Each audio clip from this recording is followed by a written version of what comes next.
Hi, I'm Charles Cecil. I'm the founder and managing director of Revolution Software, and I'm the director of the Broken Sword series. I'm going to talk about the manuscript and the PDA and the way that they work within the context of the game and within the context of the puzzles. Can you decode it, George?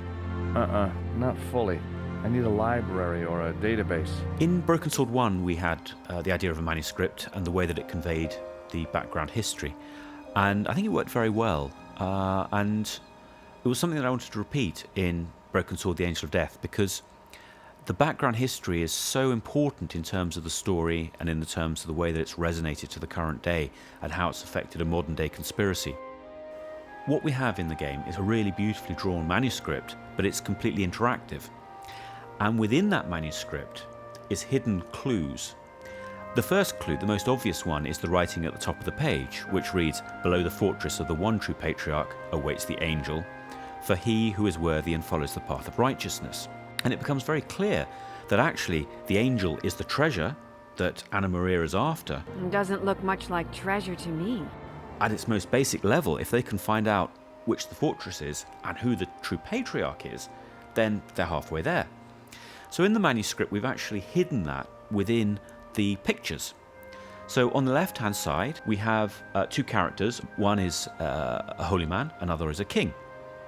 By exploring the manuscript, George can use the information and the knowledge that he has to work out who these people are. Now, I don't want to give too much away, but I think it would be fair to say that because this is burning, and because this is a Templar manuscript, it wouldn't be too much of a jump to realise that actually this is the King of France and the Pope of France being burned. So by examining the manuscript, you can determine what's going on in the story. Another source of information is the PDA, and the PDA actually gives you information about medieval subjects. And we also thought it'd be fun to take it slightly further, and so we've introduced a hacking element. This requires the player to hack into various databases.